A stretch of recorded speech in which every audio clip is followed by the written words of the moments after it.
할렐루야. 네, 오늘 찬양이 좀 길었죠? 너무 은혜롭죠? 네, 네.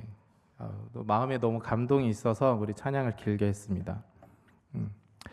자, 여러분 옆에 계신 분과 한번 이렇게 고백했으면 좋겠습니다. 자, 하나님은 당신을 사랑하십니다. 네. 네. 앞뒤에 계신 분도 한번 바라볼까요? 하나님은 당신을 사랑합니다. 네. 사실 설교 시작할 때 여러분들에게 인사를 시키는 이유는 저도 시작할 때 좀 뻘쭘해서 그래요. 네. 하지만 오늘 핵심 본문에 맞는 인사를 여러분과 한번 나눠봤습니다. 예전에 제가 그 신앙적으로 삶이 되게 망가졌던 때가 있었어요. 그때 어떤 생각이 들었냐면, 여러분들 신앙적으로 삶이 되게 망가지면 딱 첫 번째 드는 생각이 하나님이 과연 날 사랑하시나? 라는 퀘스천이 먼저 듭니다. 하나님이 혹시 날 버린 건 아닌가? 뭐 이런 생각도 들고요. 과연 날 사랑한다면 내 생활에서, 내 인생에서 뭔가 어떤 하나님의 역사가 나타나야 되지 않을까? 뭐 이런 고민들을 합니다. 그리고 이런 부정적인 생각들이 계속해서 쌓여 나가죠. 제가 그렇게 되게 신앙생활을 열심히 하지 않고 굉장히 부정적인 생각을 하면서 삶이 바닥을 찍을 때가 있었거든요. 여러분들 바닥 찍어보신 적 있으세요? 예. 고3이 대학을 떨어지면 바닥을 찍을 거예요. 여러분 근데 살면서 바닥 찍을 일이 정말 많거든요. 그 정도로 이제 바닥을 찍은 상태, 신앙이 정말 무너져 있는 상태. 그러면서 결론적으로 어떤 생각을 했냐면, 하나님이 이렇게 부정적인 생각하고 실수투성이고 너무 하나님 날 사랑하신지 고민 많고 이런 내 모습을 보면서 퍽이나 사랑도 하시겠다, 나래도 사랑 안 하겠다, 여기까지 도달을 하게 됩니다. 이렇게 생각하면서 이제 하루하루를 보내고 있었는데, 제가 나온 이제 신학대학교에서는 매 학기마다 사경회라는 걸 해요. 일종의 부흥회예요, 부흥회. 여러분들 그 학교에서 새 학기 시작하면 MT 가고 OT 가고 그쵸? 재밌는 거 하잖아요. 저희는 부흥회예요. 안 놀래시네. 네. 부흥회 하거든요. 근데 그 사경회라는 데 이제 제가 존경하는 우리 강사분으로 우리 교수님이 한 분 오셨습니다. 근데 그때 딱 제가 이런 고민과 이런 어려움을 가지고 있을 때 그분이 이렇게 얘기하셨어요. 하나님은 여러분을 사랑하십니다. 여러분이 어떤 생각을 가지던, 어떤 모습이던, 어떤 상황과 형편이던 하나님은 여전히 여러분을 사랑하고 계십니다. 이렇게 말씀하시는 거예요. 자, 여러분, 사랑을 못 받고 있다고 난 생각하고 있었잖아요. 근데 하나님이 그래 지금도 나를 사랑하신다라는 말씀을 딱 듣는 순간 어땠을 것 같아요? 갑자기 눈물이 나기 시작하는 거예요.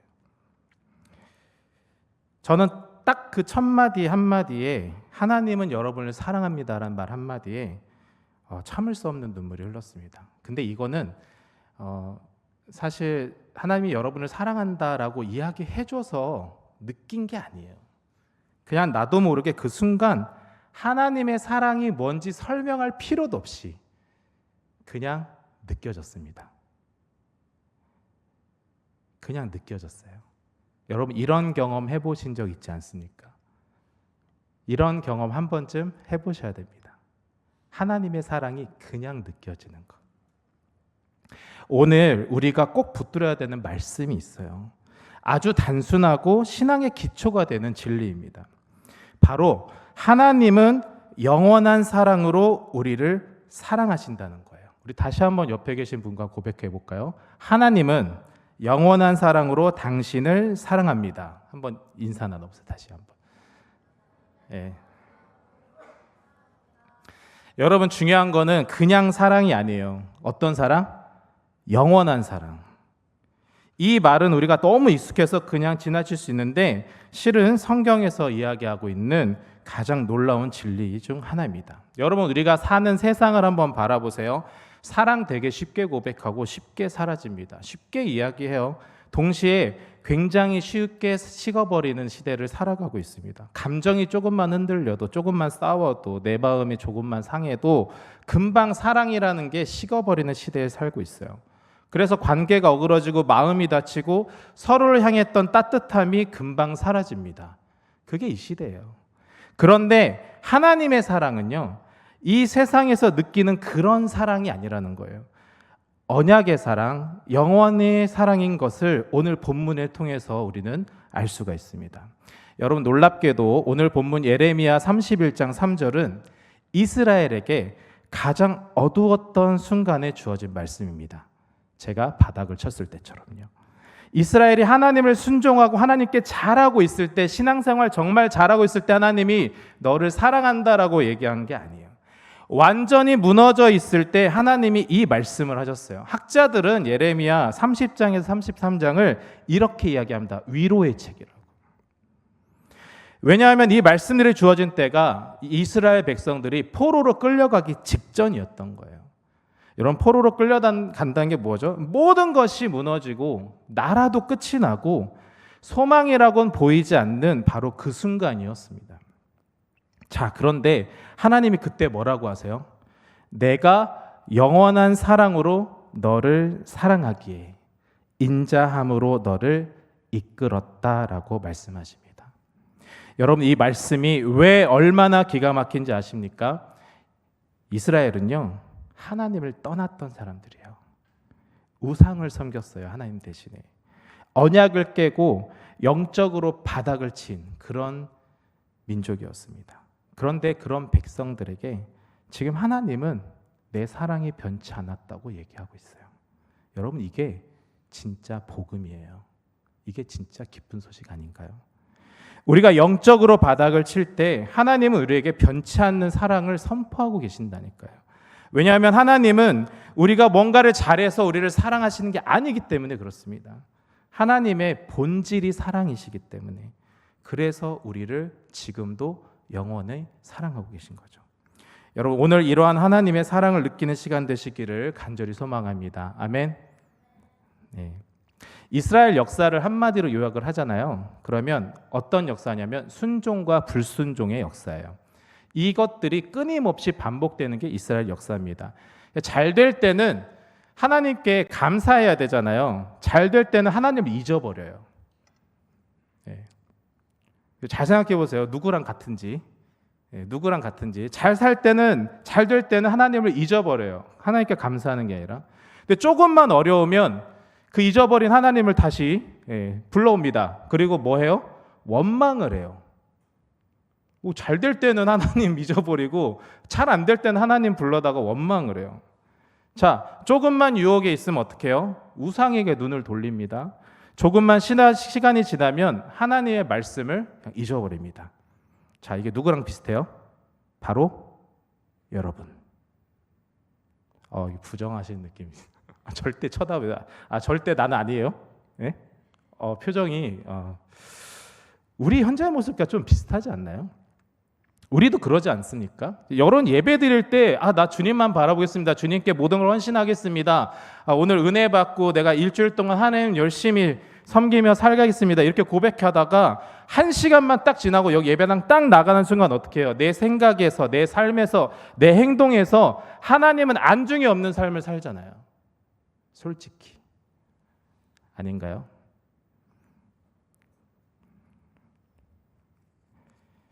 그런데 이런 이스라엘 향해서, 이런 우리를 향해서 하나님이 그 사랑을 포기하지 않으셨다니까요. 왜 하나님은 이런 이스라엘을 향해서 그 사랑을 포기하지 않으셨을까? 아까 말씀드린 것처럼 바로 사랑이 우리의 태도와 모습에서 나오지 않고 하나님의 성품 그 자체가 사랑이시기 때문에 그렇습니다. 여러분, 성경은 이 사랑을 헤세드라고 표현해요. 헤세드. 여러분 꼭 기억하셔야 되는 단어예요. 헤세드. 바로 언약적인 사랑, 신실한 사랑, 조건 없는 사랑, 끝까지 붙드는 그런 사랑을 이야기합니다. 이스라엘의 불순종 때문에 그들은 포로로 끌려갔지만 하나님은 그들을 완전히 버리지 않으시고 그들을 계속해서 사랑한다고 선언하셨습니다. 그게 바로 헤세드, 하나님의 사랑이에요. 여러분, 이 사랑은 이스라엘에게만 주어진 게 아닙니다. 지금 우리에게도 동일하게 흐르고 있어요. 여러분이 흔들려도 하나님은 흔들리지 않으세요. 여러분이 잠시 떠나 있어도 하나님은 절대 여러분을 떠나지 않습니다. 여러분의 어떤 모습이어도 하나님은 여러분을 사랑하십니다. 지금 졸고 있어도 하나님은 여러분을 사랑하십니다. 아멘. 헤세드, 그 하나님의 사랑이 오늘 이 순간에 여러분에게도 주어졌습니다. 그리고 우리 삶 속에서 여전히 그 사랑의 역사가 이루어지고 있습니다. 이쯤 되면 자연스럽게 이런 질문이 생겨요. 그래, 하나님이 그렇게 영원한 사랑으로 우리를 사랑하신다면 우리가 그거 생각하잖아요. 그 사랑이 우리의 삶 속에서 어떠한 역사로 나타날까? 그냥 느끼는 거? 하나님의 사랑이 그냥 느껴지는 거? 거기서 끝나나요? 네. 우리는 항상 이 질문을 할 수밖에 없습니다. 그래서 이 질문에 대한 대답이 바로 오늘 로마서 8장 28절입니다. 우리 다 같이 한번 읽어봤으면 좋겠습니다. 로마서 8장 28절 시작. 우리가 알거니와 하나님을 사랑하는 자, 곧 그의 뜻대로 부르심을 입은 자들에게는 모든 것이 합력하여 선을 이루느니라. 아멘. 여러분, 여기에서 하나님을 사랑하는 자들에게는 모든 것이 합력하여 선을 이룬다고 이야기했잖아요. 여기서 말한 하나님을 사랑하는 자라는 표현이 어떤 걸까요? 우리가 먼저 하나님을 사랑한 건가요? 아니란 말이에요. 하나님이 우리를 사랑했어요. 우리가 그 사랑을 느끼고 경험하고 그리고 그 사랑에 반응한 사람들이 누구예요? 하나님을 사랑하는 자들입니다. 바로 성령 안에서 부르심을 입은 그런 하나님의 사랑을 경험한 사람들이라는 거예요. 그러니까 이 구절의 핵심은 선을 이루었다. 우리는 결과론적으로 생각하잖아요. 선을 이루었다. 이게 더 좋아 보이잖아요. 근데 여기서 핵심은 뭐예요? 이 선을 이루는 결과를 있게 하는 하나님의 사랑이 핵심이라는 거예요. 즉 하나님의 영원한 사랑을 우리가 봐야 된다는 거예요. 하나님의 영원한 사랑이 어때요? 바로 하나님의 주권적인 섭리를 통해서 바로 선을 이루시는 그러한 역사를 이 흐름이 한 줄기 강처럼 우리 삶 속에서 인생에서 자연스럽게 이어지게 하고 있다는 겁니다. 앞에서 말했듯이 하나님의 영원한 사랑, 헤세드는요, 포기하지 않는 사랑이에요. 이 사랑은 감정이 아니라 언약적인 의지가 들어있고 하나님의 주도적인 사랑입니다. 결과적으로 여러분 딱 이 한마디로 압축할 수 있어요. 나는 반드시 너를 끝까지 이끌어 가겠다라는 말씀입니다. 바로 이 선언, 이 사랑의 선언인 거예요. 그렇기 때문에 하나님의 사랑은 단순한 애정 표현이 아니에요. 반드시 어떠한 계획을 가지고 우리 인생에서 역사하시는 사랑입니다. 성경에서 하나님의 사랑은 언제나 구원의 계획이 있어요. 성숙하는 데에 계획이 있어요. 회복에 대한 계획이 분명히 있어요. 이 모든 게 연결된 게 하나님의 사랑이라는 거예요. 즉 하나님의 사랑은 하나님의 계획을 움직이는 동력이 됩니다. 사랑이 있으니까 계획이 있고 그 계획이 있으니까 섭리가 흘러가는 거예요. 그 섭리가 결국 어떻게 돼요? 선을 이루게 만드는 겁니다. 그래서 하나님의 영원한 사랑은 우리 인생에서 일어나는 모든 사건을 그분의 계획의 궤도 안에 끌어당기는 힘을 가지고 있습니다. 근데 바울이 우리는 이제 이런 우리의 삶의 모든 인생의 여정 속에서의 어떤 협력하여 선을 이룬다. 여기에서 우리는 우연을 말할 때가 있어요. 우연을 말하는 사람들도 있고. 근데 바울은요, 우연을 이야기하지 않아요. 본문에서 합력하다라는 거는 그냥 자연스럽게 그냥 좋아지는 걸 이야기하는 게 아닙니다. 하나님의 사랑이 모든 사건 하나하나를 하나의 목적을 향해서 조율하고 연결하신다는 이야기예요. 합력하다라는 건.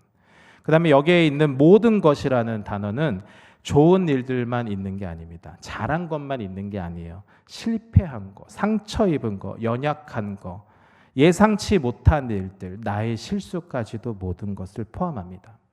사랑이 건드리지 못하는 인생의 사건은 절대 없습니다. 마지막으로 선을 이루는 그 선은 단기적인 성공, 어떤 좋은 결과를 얘기하는 게 아닙니다. 구원에 이르는 것, 그리스도를 닮아가는 것, 하나님이 뜻하신 궁극적인 목적을 이뤄가는 바로 그런 선을 이야기합니다. 즉 성경은 이렇게 말하는 거예요. 하나님의 영원한 사랑이 너희 삶 전체를 향해서 일하고 계신다. 그 사랑이 너의 모든 사건들을 끌어안아서 결국 선으로 이끄십니다. 그래서 우리의 삶은 마치 모자이크 작품과 같아요. 가까이서 보면 다 깨져 있고 굉장히 조각조각 나 있고 의미 없어 보이는 것들도 있고, 그렇지만 하나님의 사랑은 그 조각들 하나도 버리지 않으시고 하나님의 작품으로 완성하고 계십니다. 왜 하나님 그렇게 하실까요? 그 이유가 하나예요. 그분이 우리를 영원히 사랑하시기 때문에 그렇습니다. 그 사랑은 포기하지 않는 사랑이기 때문에 여러분 실패도 재료가 되고요. 여러분의 흘린 눈물도 색깔이 되고 여러분이 받은 상처도 형태를 이룹니다. 마침내 우리 인생이라는 작품 속에서 모든 것이 합력하여 선을 이루게 되는 거죠. 여기까지 얘기하면 하나님 사랑을 이루시는 선의 흐름을 잘 이해를 했을 수 있습니다. 근데 우리가 마지막으로 또 하나 던지는 질문들이 있어요. 그게 뭐냐면 그렇다면 나의 실수는 어떻게 되는 건가? 여러분, 이 실수에 대해서 내가 스스로 한 결정에 대한 혹은 나에 의해서 생긴 어떤 어려움들, 이런 것들에 대해서 한번 고민해 볼 필요가 있어요. 우리가 고난을 받을 때 생각보다 나 때문인 경우가 많습니다. 여러분 생각해 보세요. 외부적인, 여러분 고3이 수능 잘 못 보면 누구 탓이에요? 예?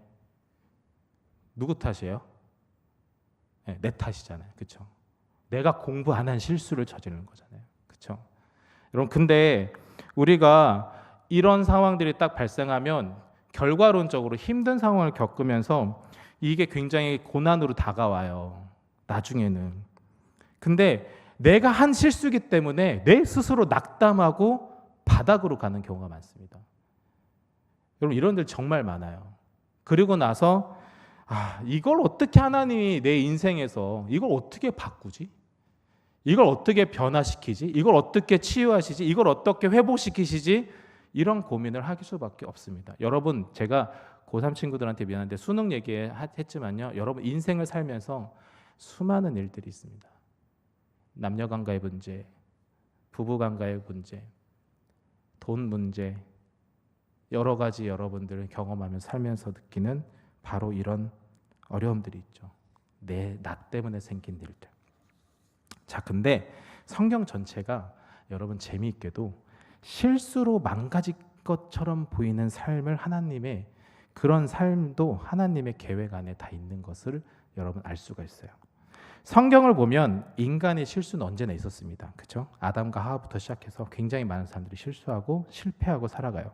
그 실수가 하나님의 계획을 무너뜨린 적이 단 한 번도 없습니다. 이게 핵심이에요. 여러분, 그 실수가 하나님의 계획을 무너뜨린 적이 없습니다. 여러분, 요셉을 보세요. 형들이 요셉을 팔았잖아요. 그렇죠? 인간적으로 큰 잘못된 선택을 하고 큰 실수를 저지르는 거죠. 근데 창세기 50장의 마지막에 뭐라고 표현되어 있어요? 하나님은 선을 이루려 하셨다. 오늘 바로 나왔던 그 선을 이루려 하셨다라고 이야기합니다. 여러분, 다윈 역시 마찬가지예요. 실패가 끝이 아니고 어땠어요? 바로 회개의 자리로 나아가는, 그리고 하나님께서 다시 세우시는 그런 역사를 경험합니다. 베드로도 여러분 실수한 적이 없을까요? 아니요. 예수님 3번 부인했잖아요. 그렇죠? 그 자리가 사실상 베드로의 어떤 자리였어요? 다시 사명의 시작이 되는 그런 자리였습니다. 바울의 잘못도 사실 바울도 잘못된 열심을 가지고 실수하며 살아갔죠. 그런데 하나님 손에서 그게 복음의 불꽃이 되기도 했습니다. 여러분, 이들의 공통점은요, 한 가지예요. 인간의 실수는 늘 있습니다. 우리는 늘 실수하고 실패하고 잘못된 선택을 하고 살아갑니다. 그러나 그 모든 것들이 하나님이 여러분을 향한 그 계획 밖에 있었던 것은 단 하나도 없다는 거예요. 그리고 만약 하나님이 성경에 있는 인물들의 그 실패, 실수들을 사용하셨다면 오늘 당신의 실패도 실수도 반드시 사용하실 겁니다. 그렇다고 일부러 실패하고 실수하라는 건 아니고요. 네. 그래서 우리는 실수 속에서도 소망을 잃지 말아야 돼요. 왜냐하면 하나님의 선한 계획에서 벗어나는 실수가 없어요. 우리는 후회 때문에 멈추지만 하나님은 그 자리에서 다시 시작하게 하십니다. 우리는 실수 때문에 낙심하고 넘어지고 쓰러지고 후회하지만 하나님은 그 실수까지 엮어서 더 깊고 더 선한 하나님의 작품을 여러분의 인생 가운데 만듭니다. 아멘.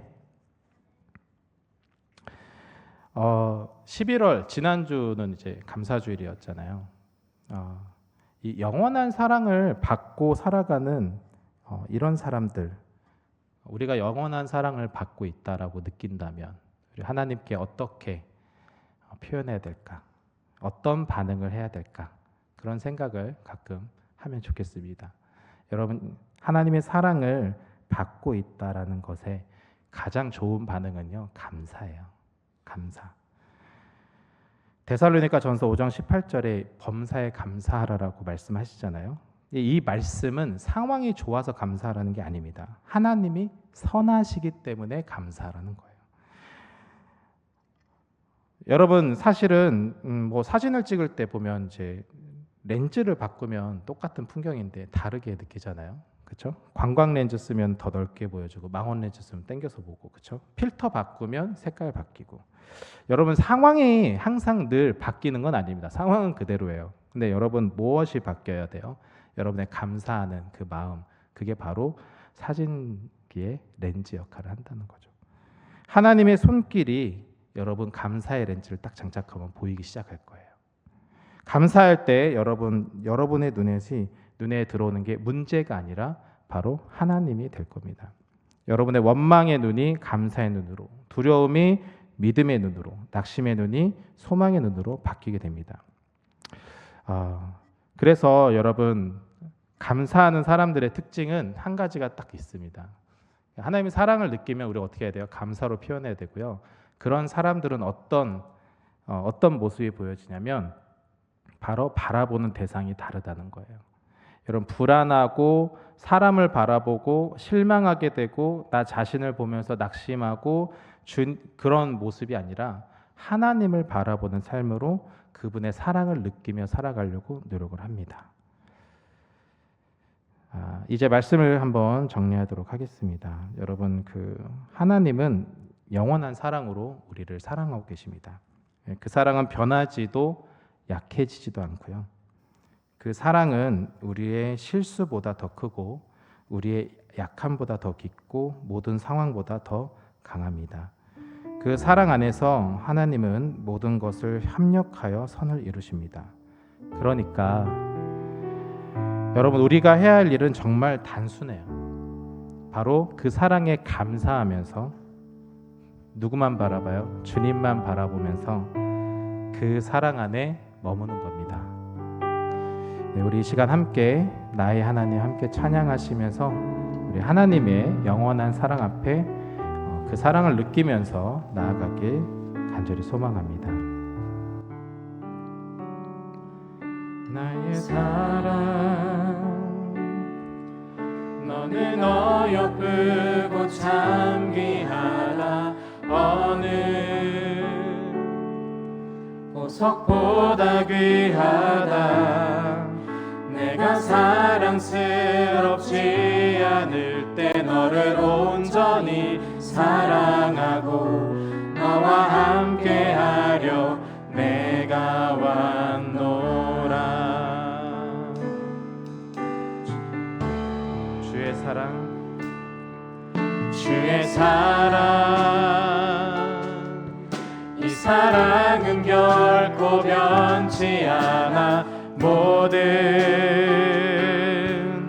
계절 돌보시네. 푸른 마르고 꽃은 시드나 주의 말씀은 신실해. 실수가 없으신 주만 바라라. 주님의 나라와 뜻이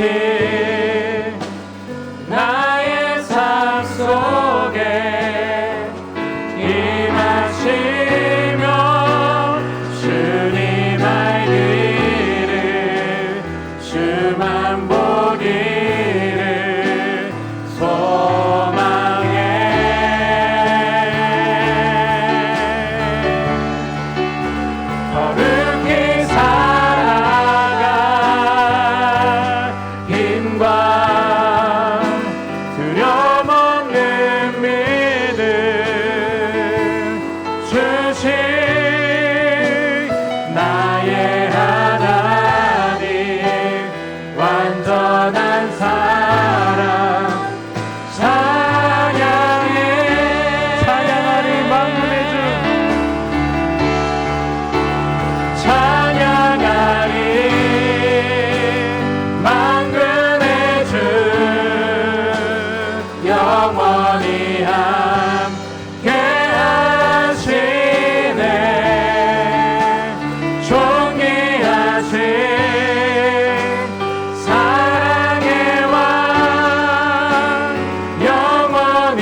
시간 함께 기도하길 간절히 원합니다.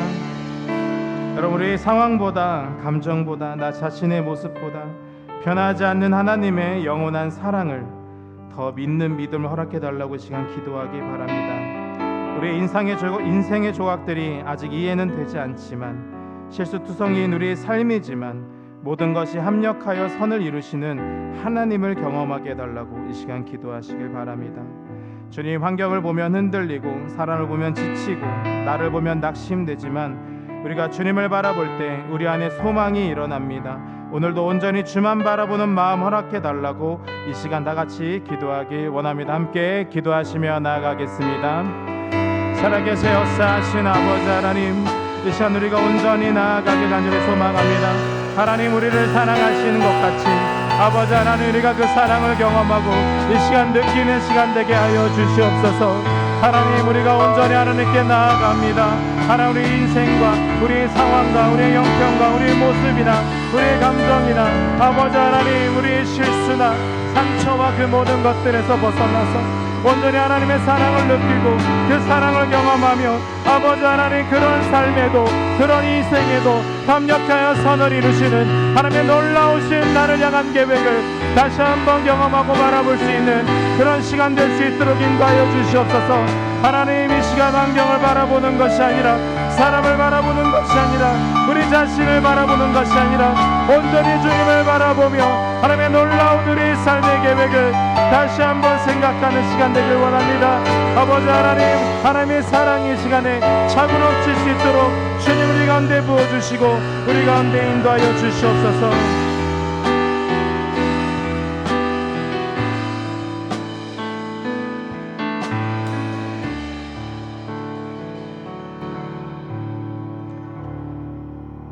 사랑의 하나님, 오늘 이 말씀을 통해서 하나님이 어떤 마음으로 우리를 바라보시는지 다시 깨닫게 해주셔서 감사드립니다. 우리는 흔들리고 자주 넘어지고 때때로 주님을 잊어버리지만, 그럼에도 불구하고 주님은 변함없이 영원한 사랑으로 우리를 찾아오시고 이끌어주시는 분이심을 오늘 믿음으로 다시 한번 고백합니다. 주님, 우리의 지난 날에는 후회가 있었지만, 실패도 있었지만, 때로는 우리의 선택 때문에 꼬여버린 것 같은 순간도 있었지만, 하지만 오늘 이 말씀처럼 하나님은 모든 것을 합력하여 선을 이루시는 분이심을 다시 한번 믿습니다. 저희의 눈에는 조각처럼 보이는 것들도 주님은 이미 작품으로 빚어가고 계심을 우리는 믿습니다. 그러니 하나님, 우리가 상황이 아니라 주님을 바라보게 하시고 결과가 아니라 하나님의 신실하심을 보게 하여 주시옵소서. 우리 시선이 계속해서 예수님의 향해 있게 하시고 감사와 믿음으로 오늘을 걸어가게 하여 주시옵소서. 주님, 영원한 사랑으로 우리를 붙드시는 하나님께 모든 영광을 돌리며 예수 그리스도의 이름으로 간절히 기도하며 나아갑니다. 아멘.